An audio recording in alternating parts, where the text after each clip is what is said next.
शिव शंकर के चरण में धर विश्वास अपार, प्रदोष व्रत से मिटे जीवन का अंधकार। ओम नमः शिवाय। दोस्तों, हिंदू धर्म में प्रदोष व्रत एक महत्वपूर्ण व्रत है और इस दिन प्रदोष काल के समय भगवान शिव की विशेष पूजा आराधना की जाती है। प्रदोष व्रत भगवान शिव को समर्पित है। यह व्रत स्वास्थ्य, समृद्धि और मनोकामना पूर्ण करने में सहायक माना जाता है। एक साल में 24 प्रदोष व्रत रखे जाते हैं। मार्गशीर्ष मास के शुक्ल पक्ष की त्रयोदशी तिथि पर शुक्र प्रदोष व्रत रखा जाता है।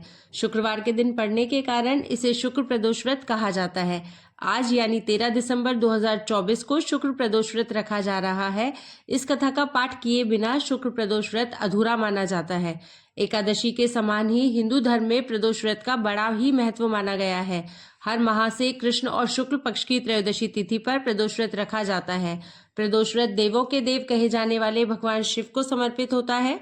मार्गशीर्ष मास का दूसरा प्रदोष व्रत शुक्र प्रदोष व्रत है, जो कि आज यानी 13 दिसंबर 2024 को रखा जाएगा। इस दिन भगवान शिव के संग माता पार्वती की पूजा अर्चना की जाती है। धार्मिक मान्यता है कि इससे शिव जी प्रसन्न होकर भक्त की हर मनोकामनाओं को पूरा करते हैं। शुक्र प्रदोष व्रत रखने से सुख और सौभाग्य की प्राप्ति होती है। साथ ही जीवन में धन और वैभव की कमी नहीं होती है।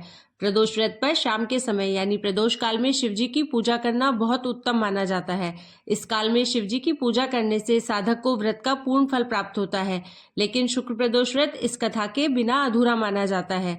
शुक्र प्रदोष की पूजा व्रत कथा का पाठ किए बिना अधूरी मानी जाती है। ऐसे में अगर आप शुक्र प्रदोष व्रत रख रहे हैं तो शाम के समय इस व्रत कथा का पाठ जरूर करें। तो चलिए भगवान शिव और माता पार्वती के चरणों में प्रणाम करते हुए शुक्र प्रदोष व्रत की कथा प्रारंभ करते हैं।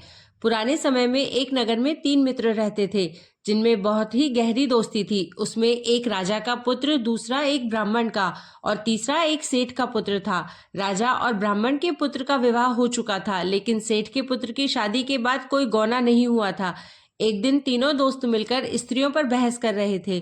ब्राह्मण पुत्र ने स्त्रियों की प्रशंसा करते हुए कहा, नारीहीन घर भूतों का डेरा होता है। सेठ पुत्र ने यह कहानी सुनते ही अपनी पत्नी को घर लाने की ठान ली। फिर सेठ पुत्र अपने घर गया और अपने फैसले को अपने माता पिता को बताया। माता पिता ने अपने बेटे से कहा कि उसकी कुंडली में शुक्र देवता डूबे हुए हैं। ऐसे में इस दौरान बहू बेटियों को उनके घर से विदा कर लाना शुभ नहीं है, इसलिए शुक्रोदय होने के बाद ही अपनी पत्नी को उसके घर से लाना।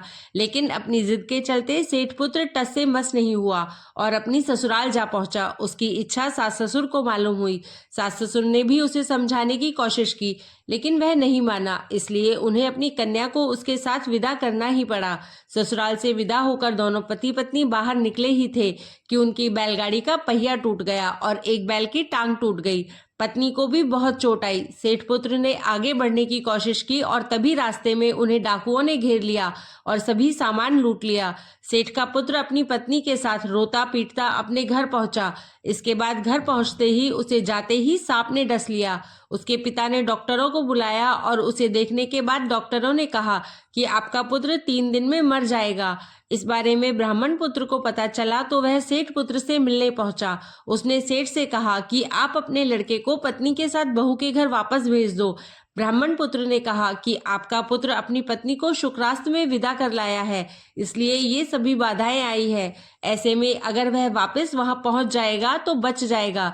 सेठ ने ब्राह्मण पुत्र की बात सुनकर अपनी पुत्रवधू और पुत्र को वापस भेजा। वहां पहुंचते ही सेठ पुत्र की हालत सुधरने लगी और वह धीरे धीरे पूरी तरह स्वस्थ हो गया। अब आइए श्रवण करते हैं शुक्र प्रदोष व्रत की दूसरी कथा। पौराणिक कथाओं के अनुसार एक नगर में एक ब्राह्मणी रहती थी। उसके पति की मृत्यु हो गई थी। अब उसके पास कोई सहारा नहीं था। वह सुबह उठकर अपने पुत्र के साथ भीख मांगने चली गई। वह भीख मांगकर खुद और अपने पुत्र का पेट पालती थी। एक दिन घर लौटते समय ब्राह्मणी ने घायल लड़के को कराहता देखा। ब्राह्मणी को उस पर दया आई और वह उसे अपने घर ले आई।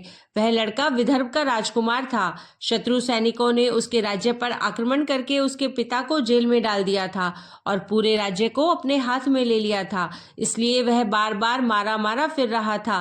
वह राजकुमार ब्राह्मणी के घर में रहने लगा। एक दिन एक गंधर्व कन्या अंशुमति ने उस राजकुमार को देखा और उस पर मोहित हो गई। अगले दिन अंशुमति अपने माता पिता को राजकुमार से मिलाने के लिए ले आई। उस कन्या के माता पिता को भी राजकुमार अच्छा लगा। कुछ दिनों बाद शंकर भगवान ने अंशुमति के माता पिता को स्वप्न में कहा कि राजकुमार और अंशुमति का विवाह कर दिया जाए, और ऐसा ही हुआ। ब्राह्मणी प्रदोष व्रत करने के साथ ही भगवान शंकर की पूजा किया करती थी। राजकुमार ने प्रदोष व्रत के प्रभाव और गंधर्व राज की सेना की सहायता से विदर्भ से शत्रुओं को खदेड़ दिया और फिर से अपने पिता के साथ खुशहाल जीवन जीने लगा। राजकुमार ने उस ब्राह्मणी को अपना प्रधानमंत्री बनाया। धार्मिक मान्यता है कि जैसे ब्राह्मणी के प्रदोष व्रत रखने और शिवजी की पूजा करने से दिन बदले, ठीक वैसे ही भगवान शंकर अपने अनुयायियों के दिन बदलते हैं। तो बोलिए भगवान शंकर की जय।